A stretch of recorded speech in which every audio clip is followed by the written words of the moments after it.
bullets impart momentum and outward acceleration to particles of target material.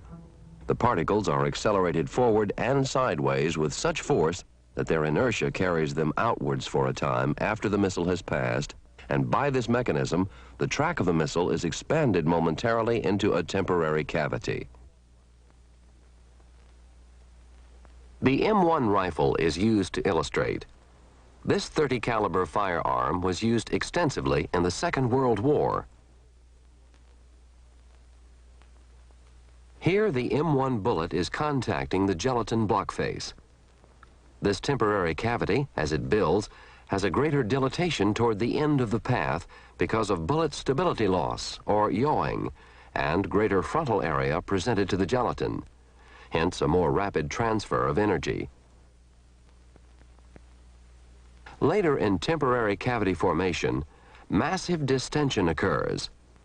All of this consumes no more than a small fraction of a second. Though it's too fast for the unaided eye to appreciate, this activity has profound implications in wound management and ordnance design. In 1898, after experimenting with tin-can targets variously filled with water, tomatoes, and sand or marbles, Charles E. Woodruff, the 19th century U.S. Army pioneer in ballistics research, diagrammed pressure changes and target deformity resulting from high-speed bullets. He suggested the hydraulic engineering term cavitation be applied to the momentary distortion of tissue. This helped explain the more massive tissue disruption caused by newer military rifles previously referred to as the explosive effect. It was not until the 1940s that the first spark shadowgrams and motion picture views of temporary cavities were taken. Since then, a variety of techniques have been used to visualize temporary cavities. High-speed X-ray photography indicates that fragments of fractured bone participate in formation of the temporary cavity. Then they return to near their original position because of the elastic retentive forces of surrounding tissue. These studies employ the high-cam motion picture camera, which transports film at the rate of 8,000 frames per second with a shutter speed of 1/20,000th of a second. The targets utilized are 20% ordnance gelatin in water, cast as rectangular blocks around human long bones. This substance approximates the consistency of skeletal muscle. Bones were normal as established by specimen X-ray. Segments of femurs and tibias were used. The transparent gelatin permits the bone to be seen. In this instance, the bone is a proximal tibia. The range shows the photographer and lighting system on the right and the test target on the stand to the left. A silver reflecting screen behind the gelatin block reflects light to give a clearer outline of the contained bone. The target is seen in the middle of the photograph from the firing position. Just beyond is a cardboard box sealed with white tape containing sawdust. Missiles fired through the gelatin can be recovered in an atraumatic fashion in the sawdust and then studied for deformation. A single frame of the high-cam, high-speed ballistics footage shows a bullet approaching the face of the block, which contains a proximal femur. After the test shot, the block was melted away under hot running water and the bone macerated in 3% sodium hydroxide. After passage through ether to remove marrow fat, bone fragments, seen on the left, were laboriously put back together with clear monofilament and epoxy glue. The fracture patterns are now clearly evident in the reconstructed bone. 3 handguns and 3 rifles were the weapons tested. 3 were black powder weapons. The other 3 fired modern smokeless powder. These are the projectiles in the various calibers. Black gunpowder wrapped in paper is near the 54 and 58 caliber Civil War rifle bullets. This is the fashion in which powder was issued to soldiers of the time for convenience of dumping a pre-measured charge down a barrel. The first weapon tested is the 44 caliber Model 1860 Colt Army revolver. The test employed a 148 grain lead bullet driven by 30 grains of black powder at a speed of 615 feet per second. The revolver is readied for fire. The weapon is discharged. The missile will pass from left to right. After distortion and creation of the temporary cavity, the block pulsates, then returns to original size. Constriction, because of the elastic properties of the gelatin, results in a permanent track of considerably smaller diameter than the temporary cavity. Note the wooden plug that seals the top of the bone. This is to prevent the escape of marrow under high pressure at impact. The next weapon tested is the 45 caliber pistol, Colt's Model 1911. In conformity with the 1907 Hague Convention, fully jacketed lead bullets are utilized in this weapon. The bullet is 230 grains in weight and travels at approximately 800 feet per second. The target is a proximal tibia situated upside down in the gelatin block for mounting convenience. The tubular track is passing parallel to the table towards the epiphyseal end of this bone.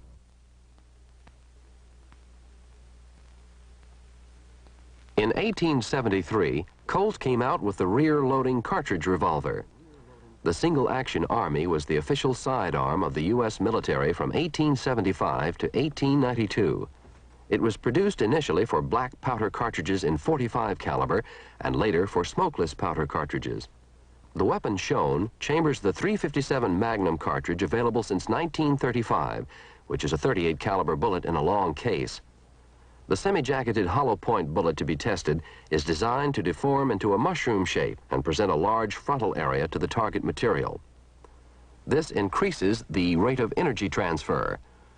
Such rounds may be carried by law enforcement officers since they are not subject to the 1907 Hague Convention. A proximal tibia is embedded upside down in gelatin. The maximum temporary cavity forms about 2 inches in advance of the bone. The impact of this fast-moving hollow point bullet is so violent, it throws the block into the air. The aluminum foil covering the target stand is considerably disrupted.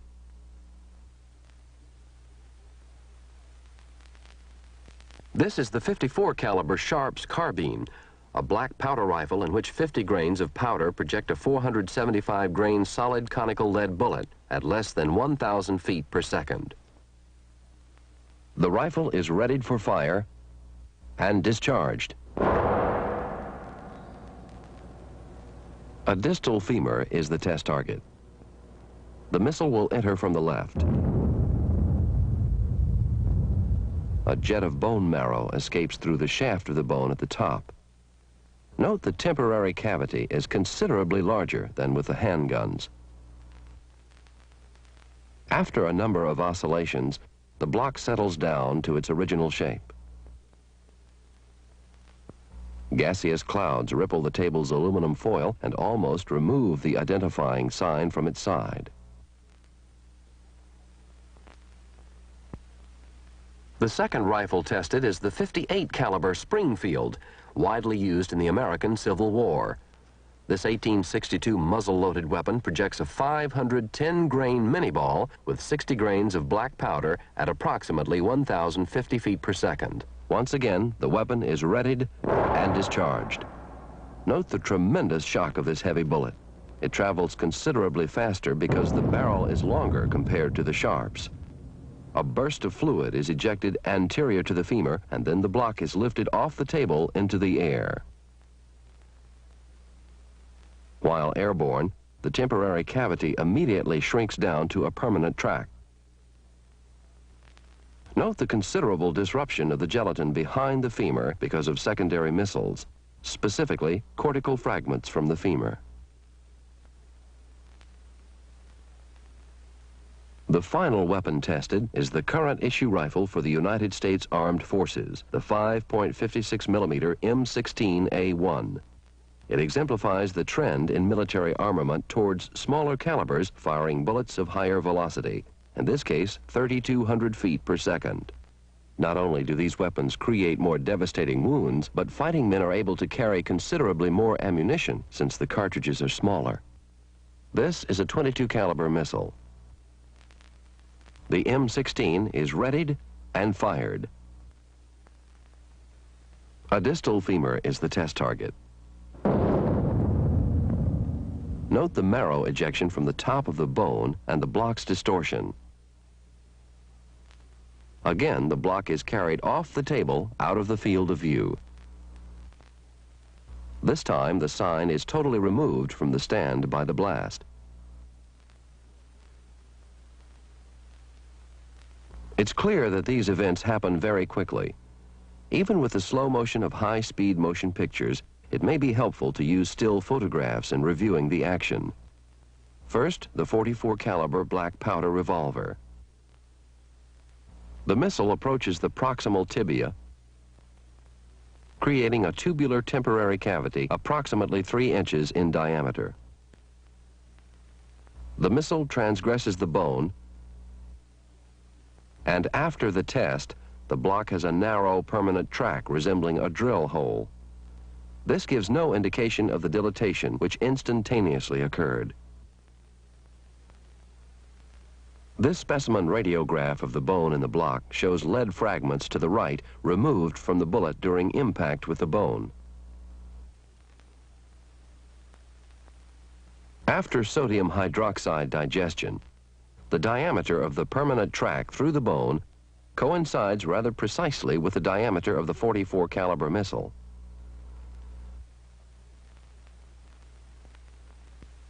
A fully jacketed .45 caliber pistol bullet approaches the block containing a proximal tibia. On impact, a temporary cavity is created, which is smaller than the one from the .44 caliber black powder revolver. This is a view of the block after the test shot. The wooden plug, which seals in the marrow, is still in place. The permanent track again resembles a drill hole through the gelatin. There is not much disruption of the contained bone. In a specimen X-ray, the tubular track of the missile through the bone is evident, as are fracture lines radiating proximally and distally. There are no lead fragments removed from the missile because the soft lead was encased in a hard jacket. Except for rifling grooves, the missile recovered from the sawdust could not be distinguished from an unfired bullet. A view of the bone after reconstitution indicates 5 fragments. On the left is the anterior view. On the right, the posterior view. A number of cancellous fragments could not be reconstituted. This is the hollow point .357 Magnum bullet. The proximal tibia is seen through the transparent gelatin before impact.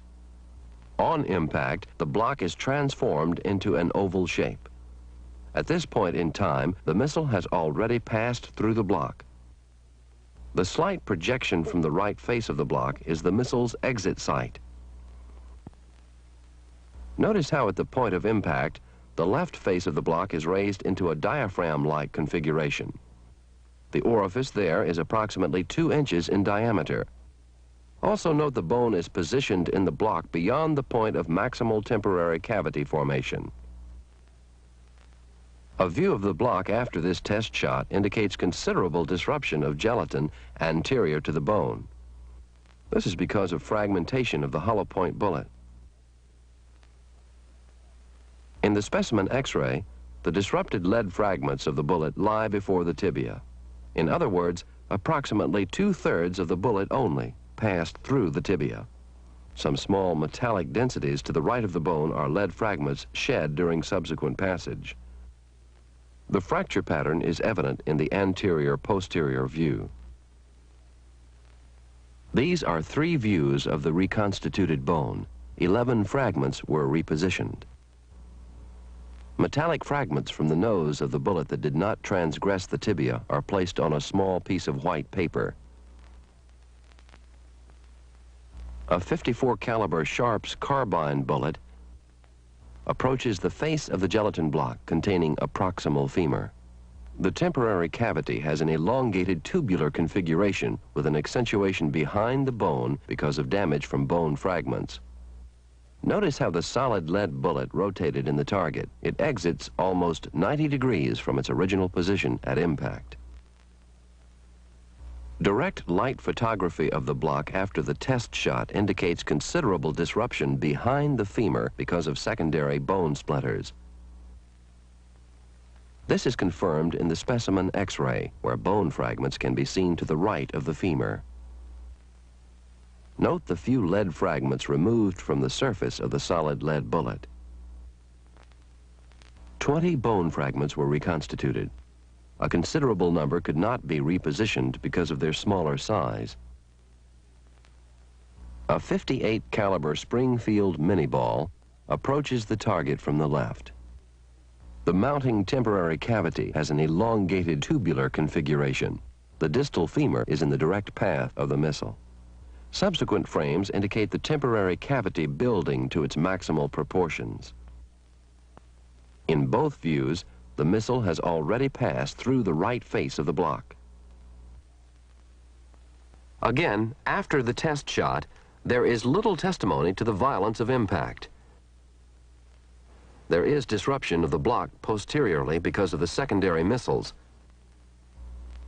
In the specimen X-ray, it is clear that at least 3 major blade-shaped fragments from the posterior femur came out in parallel with the general direction of the missile. Some lead debris is located along the distal end of the track. Also, notice the solitary bone splinter to the left of the test femur. The splinter was carried forward toward the shooter. Substantial fracturing is depicted in an anterior-posterior view. 23 fragments were reconstituted. The rather large size of the defect correlates with the size of the missile. There is a large intercondylar fracture. The 5.56 millimeter M16 bullet is a mere 55 grains, but travels more than twice as fast as any other missile in this test series. Here is the test target system just prior to impact. Impact converts the square block into a watermelon shape. There is an extraordinary amount of water vapor inside, masking details of what's happening to the bone. It is suspected that some of the darker shadows represent fragments of the femur displaced around the wall of the cavity. Approximately 30% of the missile escaped the block.